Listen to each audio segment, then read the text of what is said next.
नमस्कार। Times of Swaraj में आप सबों का स्वागत है। मैं हूं संतोष सिंह। अभी थोड़ी देर पहले एस सिद्धार्थ जी का एक पत्र देखने को मौका मिला। मध्याह्न भोजन पर उन्होंने बहुत ही सारगर्भित तरीके से एक पत्र उन्होंने लिखा है। उनकी चिंता वाजिब है। मध्याह्न भोजन में जो स्थिति है वो वाकई में चिंतनीय स्थिति है। बच्चों को सरकार द्वारा निर्धारित जो मापदंड है उसके अनुसार सच्चाई यही है कि बहुत कम ऐसे स्कूल हैं या बहुत कम ऐसे स्कूल के हेडमास्टर हैं जो उस मानक के अनुसार दाल सब्जी जो चीज़ है जो आप सरकार का मेनू है उसके अनुसार वो खाना देते हैं। लेकिन सिद्धार्थ जी हम बार बार कहते हैं कि देखिए मीडिया में आप सुर्खियाँ बटोर सकते हैं इस तरीके के पत्र के आधार पर, बदलाव नहीं हो सकता। बदलाव के लिए आपको खुद फाइट करना होगा। आपको पता है जो चावल देते हैं 50 किलो का बोरी रहता है, किसी भी बोरी में 40 से 45 किलो के से ज़्यादा चावल नहीं रहता है। FCI के भ्रष्टाचार को ख़त्म करिएगा। एक जगह भ्रष्टाचार रहे तब ना क्या करेगा हेडमास्टर। एगो तो चावल कम देता है 5 किलो 7 किलो हर बैग में। दूसरा, आप जो वेंडर नियुक्त किए हैं कि वेंडर के सहारे आप लीजिए, वो वेंडर में 15% कमीशन ले लेता है।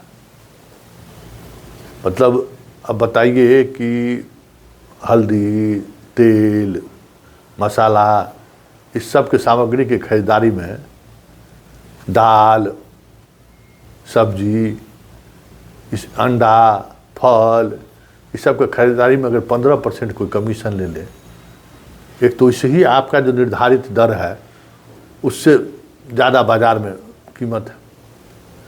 आप क्या कहना चाहते हैं? आपने कभी गौर किया है कि आप कितना पैसा आप एक बच्चों पर आप खर्च करते हैं और स्कूल की क्या स्थिति है?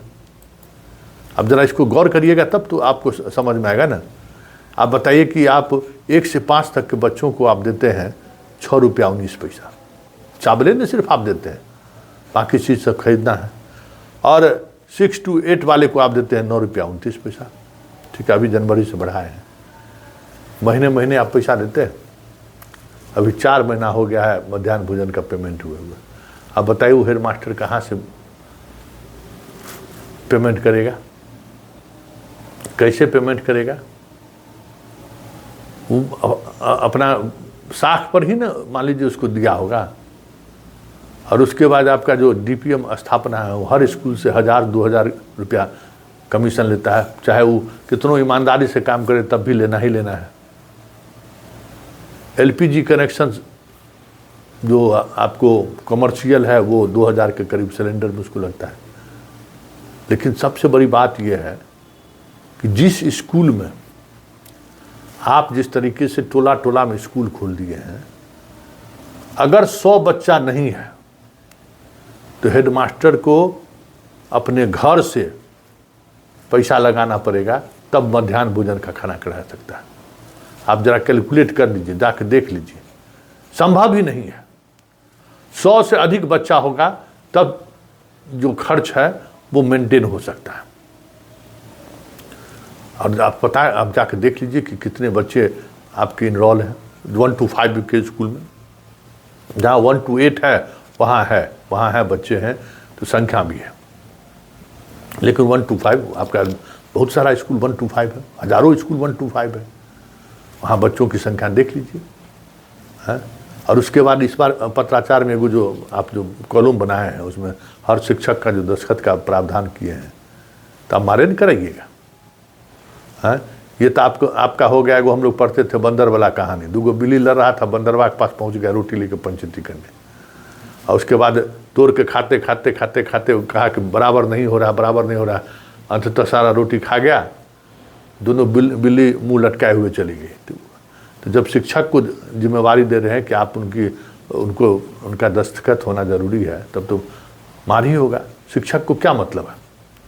और इससे आपका हेडमास्टर कमज़ोर होगा। ये भी बात समझ लीजिए कि भाई आप हेडमास्टर की घेराबंदी कर रहे हैं और जो परिस्थिति है उस परिस्थिति में जितने छात्र उपस्थित होते हैं रहते हैं स्कूल में, अगर वाकई में 100% वही उपस्थिति दर्ज कराया जाए तो आपका मध्याह्न भोजन का काम नहीं चलेगा।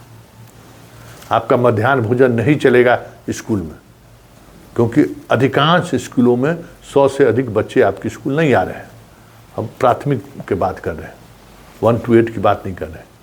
और 1 to 8 के बच्चों में भी जितनी राशि आपने निर्धारित की है, दोस्त आप जरा सोच लीजिए कि दाल की कीमत क्या है, आप सोच लीजिए कि सब्जी की कीमत क्या है, आप सोच लीजिए, आप आजकल तो फ्राई राइस क्या क्या क्या क्या आपने मेनू भी बदला है।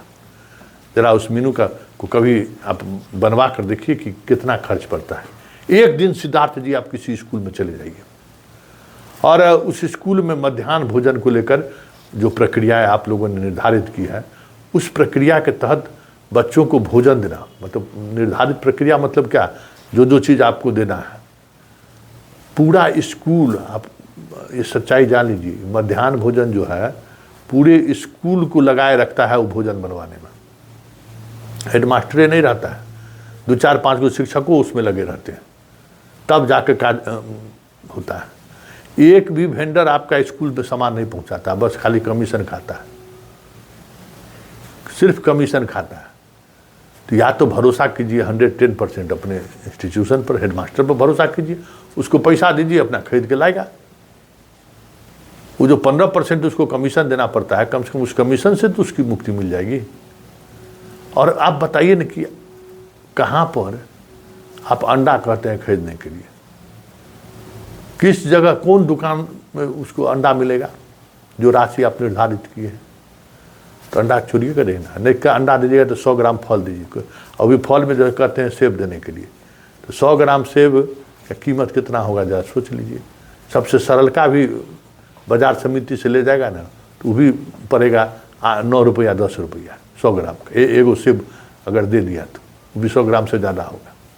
अब आप सोच लीजिए क्या मतलब, आप मजबूर कर रहे हैं शिक्षकों को भ्रष्ट बनने के लिए, और ऊपर से दिखा भी रहे हैं कि भाई हम मध्याह्न भोजन में सुधार की बात कर रहे हैं। तो ये सिद्धार्थ जी पूरी तौर पर ये बेईमानी है, इसको आप बेईमानी कह सकते हैं कि भाई सुधार की बात सिर्फ दिखाना है। आपका अधिकांश पत्रों में यही चीज़ें होते हैं कि भाई ये व्यवस्था को हम दुरुस्त करना चाहते हैं और इसके लिए ये एक्शन प्लान मिला है, ये इस पर जांच करेगा, ये इसकी निगरानी करेगा।